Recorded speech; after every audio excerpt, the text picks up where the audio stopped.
une mère adolescente sans abri abandonne ses jumeaux nouveau-nés pour qu'ils puissent avoir un meilleur avenir, mais des années plus tard, elle revient dans leur vie d'une manière inattendue. Tandy Freebody n'avait que 16 ans, mais elle savait déjà combien la vie pouvait être difficile. Elle était née dans une famille dysfonctionnelle où son père buvait trop pour nourrir ses enfants et où sa mère priait trop pour les élever. Tandy a donc grandi dans le monde incertain d'un parc à caravanes après l'autre, dans l'étrange communauté nomade des désespérés et des dépossédés, jusqu'à ce que le peu qu'elle avait lui soit enlevé. Comme tant de filles comme elle, Tandy avait faim d'affection et d'approbation, alors quand un grand garçon souriant lui a dit au coin du feu, par une longue nuit d'automne, qu'il l'aimait, elle l'a cru. Plus tard, quand elle a découvert qu'elle était enceinte, elle a été horrifiée. Le dieu de sa mère était un être terrifiant qui condamnait au lieu de consoler, alors elle ne pouvait même pas prier. Elle a noué des foulards autour de son ventre pour essayer de cacher les signes visibles de son péché, mais un jour, sa mère l'a soudain regardée et, pour la première fois, elle l'a vraiment vue. Tandy à Lauren Freebody, a-t-elle crié. Qu'est-ce ce que tu as fait? Stella Freebody était une femme qui savait que le péché devait être arraché aux faibles, alors elle a pris la ceinture de son mari. Elle a avancé sur Tandy avec la ceinture bien en main. Je vais te battre jusqu'à ce que le diable sorte de toi. Mais Tandy reculait déjà vers la porte de la caravane, les mains sur son ventre. Non, maman, a-t-elle crié. Tu vas faire mal au bébé. Comment oses-tu, pécheresse? S'écria Stella, mais Tandy avait déjà aperçu le sac à main de sa mère sur le comptoir près de la porte, et d'un geste rapide, elle l'attrapa et s'enfuit. Tandy n'a pas arrêté de courir jusqu'à ce qu'elle arrive à la gare routière. Elle est entrée dans les toilettes et s'est enfermée dans une cabine avant d'ouvrir le sac de sa mère. 300 $. Maman avait dû être payée pour son travail de nettoyage. 300 $, ce n'était pas beaucoup, mais ça lui permettrait d'aller à New York. À New York, elle avait entendu le vieux Sam dire qu'on pouvait être ce qu'on voulait, et que si on avait du talent, on se faisait une place. Le vieux Sam avait été chanteur de country, il y a longtemps. Il avait appris à Tandy à jouer de la guitare, et il disait qu'elle avait quelque chose. Peut-être qu'à New York, ce quelque chose lui donnerait, à elle et à son bébé, une chance d'avoir une vie meilleure. Tandy a rêvé tout du long, de devenir une star. Elle rêvait des rêves des petites filles, et si est ce qu'elle était. Une autre petite fille perdue dans un monde dur et Tandy a vite appris qu'il n'y avait pas de magie dans les rues de New York, surtout pas pour une jeune fille de 16 ans, enceinte et sans argent. Elle a rapidement découvert où elle pouvait dormir en sécurité et où elle pouvait manger gratuitement. Elle est entrée une fois dans une clinique gratuite parce qu'une autre fille lui avait parlé de vitamines prénatales, mais lorsque l'infirmière lui a dit qu'elle devait voir un médecin et faire des tests, elle s'est enfuie. Un matin, elle s'est réveillée avec l'impression d'être en train de mourir. La femme qui dormait dans le lit à côté d'elle a appelé à l'aide la femme qui dirigeait le refuge, puis elle a volé le sac à dos de Tandy. Tandy a rapidement été emmenée à l'hôpital et a donné naissance non pas à un mais à 2 bébés, un garçon et une fille. L'infirmière a mis les bébés dans les bras de Tandy, qui n'arrivait pas à croire qu'il était si beau et si petit. L'un d'eux a attrapé le doigt de Tandy avec de minuscules doigts immensément forts. Tandy ne pouvait pas s'imaginer emmener avec elle ces 2 petites créatures fragiles dans la rue. C'était impossible, ils ne survivraient jamais. Alors quand l'infirmière a emmené les bébés pour leur faire des choses mystérieuses, Tandy s'est glissée hors du lit, a enfilé ses vêtements sales et est sortie de l'hôpital, sans se retourner. Sur le dessus de son lit, elle a laissé un mot. On pouvait y lire dans son écriture typique d'enfant. J'ai mis mes bébés mais je ne peux pas m'occuper d'eux pour le moment. S'il vous plaît, prenez soin d'eux. Ils s'appellent Pierre et Marie, car ce sont des noms saints et je pense qu'ils ont besoin d'être protégés du péché et du danger. Je ne peux pas les protéger pour le moment. J'essaierai de revenir pour eux, mais si je ne peux pas, s'il vous plaît, dites-leur que je les aime tellement. Je les laisse pour qu'ils soient en sécurité. Tandy a longtemps pleuré, puis elle a commencé à penser à tous les rêves qu'elle avait faits sur le chemin de New York, et elle s'est souvenue de son quelque chose. Le vieux Sam était un vieil ivrogne déglingué, mais il avait joué une fois au Grand Ole au prix de Nashville, alors si le vieux Sam pensait qu'elle pouvait jouer, peut-être le pouvait-elle. 3 jours plus tard, Tandy a trouvé dans une benne à ordures une vieille guitare à 12 cordes dont les cordes étaient cassées. C'était comme un signe du ciel. Elle a emprunté de l'argent à Sexy Sal qui faisait la manche au coin de Cypress et Star et a acheté un nouveau jeu de cordes. Tandy a retendu la guitare, et elle a commencé à jouer. Au début, ça sonnait mal et ça lui faisait saigner les doigts, mais elle a très vite apprivoisé la guitare. Elle a emmené sa guitare dans le métro pour essayer de se faire de l'argent.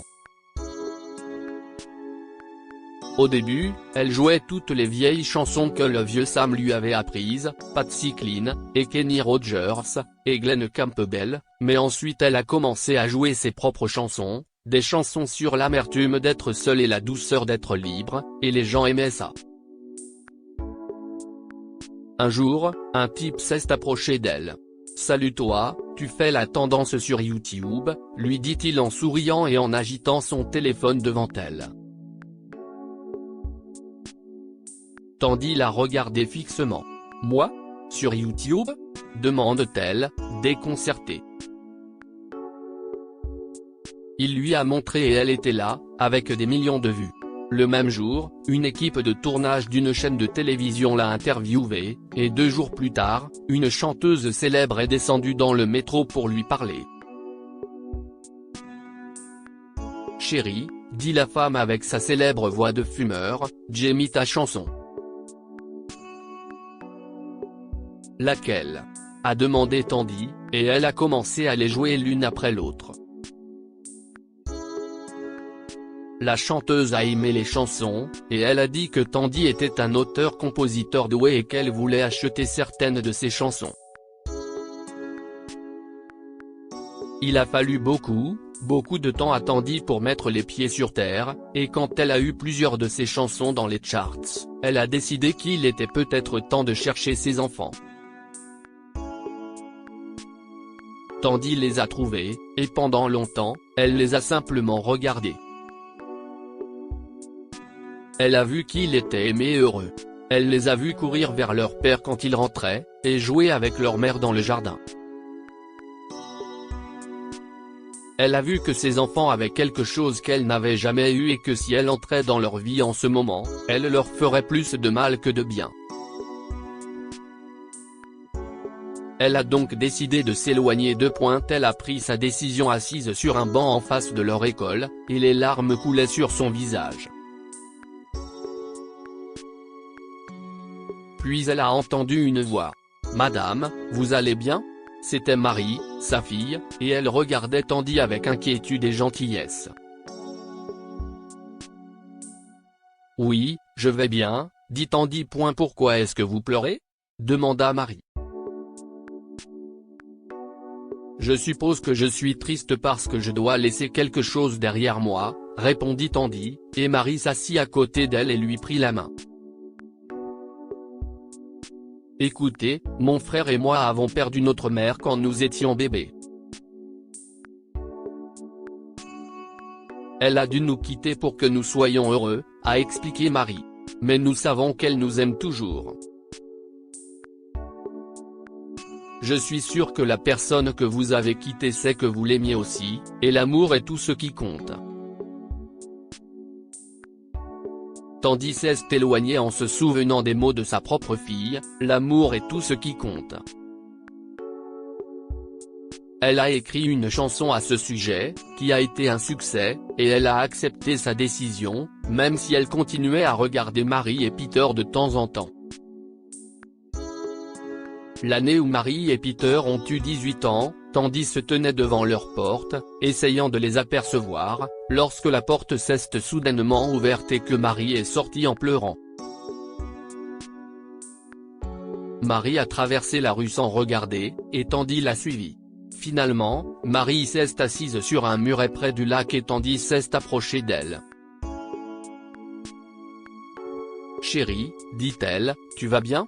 Marie a secoué la tête. « Non, je n'irai plus jamais bien, jamais. »«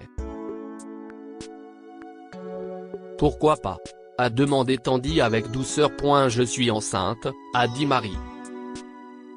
« Et je veux avoir mon bébé et épouser mon petit ami, mais mes parents. Ils pensent que je suis trop jeune pour avoir ce bébé. Ils pensent que ça va ruiner ma vie. » Tandy a mis son bras autour de Marie. « Écoute, je suis sûr que tes parents sont très inquiets en ce moment, alors pourquoi je ne te ramènerai pas à la maison ?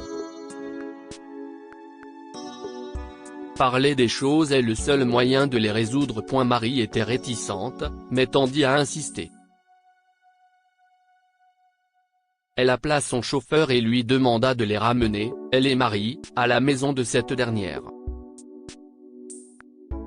Tandy se dirigea vers la porte avec Marie et sonna à la porte.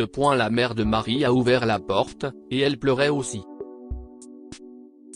« Oh mon bébé !» s'est-elle écriée en prenant Marie dans ses bras. « Où étais-tu ?» Le père de Marie a regardé Tandy avec une expression peu amicale. « Qui êtes-vous, madame, et que faites-vous dans notre maison ?» Tandy prit une profonde inspiration et dit, « Je suis la mère de Marie et Peter et je suis ici pour aider de toutes les façons possibles. » La famille était choquée, et Tandy a expliqué qu'elle s'était enfuie de chez elle, qu'elle avait eu ses bébés à 16 ans, et qu'elle jouait dans le métro pour se nourrir. Elle a dit à Marie et Peter qu'elle était revenue quand ils avaient 15 ans et qu'elle était repartie. « Mais maintenant, dit-elle doucement, je peux peut-être enfin aider. J'ai une grande maison, je peux m'occuper de ton bébé. Marie, si tu veux l'avoir, tu n'es pas seule comme je l'étais. Tu as deux familles pour te soutenir. » Les parents de Marie acceptèrent de permettre à Marie d'épouser son petit ami, même s'ils pensaient toujours qu'elle était trop jeune, mais elle resta à l'université. Marie et son mari ont emménagé dans la maison de Tandy, qui s'occupe de sa petite fille. Peter, quant à lui, est un musicien aussi talentueux que sa mère. Ils adorent jouer ensemble et ont commencé à écrire des chansons qu'ils espèrent faire enregistrer. Tandy fait enfin partie d'une grande famille heureuse. Que pouvons-nous apprendre de cette histoire ? Tous les enfants ont besoin de grandir dans un environnement heureux et solidaire. Tandy a grandi dans un foyer dysfonctionnel, et elle n'a reçu aucune aide ni aucun soutien lorsqu'elle avait des problèmes. L'amour est tout ce qui compte en fin de compte. Que vous soyez là tous les jours ou non, prenez vos décisions en fonction de l'amour et de ce qui est le mieux pour vos proches. Partagez cette histoire avec vos amis. Elle pourrait égayer leur journée et les inspirer. Si vous avez aimé cette histoire, vous aimerez peut-être celle d'une fillette de 10 ans qui échappe à un enlèvement grâce au mot de passe de ses parents. Cette histoire est inspirée par l'histoire d'un de nos lecteurs et écrite par un rédacteur professionnel. Toute ressemblance avec de véritables noms ou lieux est une pure coïncidence. Toutes les images sont utilisées uniquement à des fins d'illustration. Partagez votre histoire avec nous. Elle changera peut-être la vie de quelqu'un. Si vous souhaitez partager votre histoire, envoyez-nous un mail à info@amomama. Comme point, abonnez-vous à Amomama sur Google News.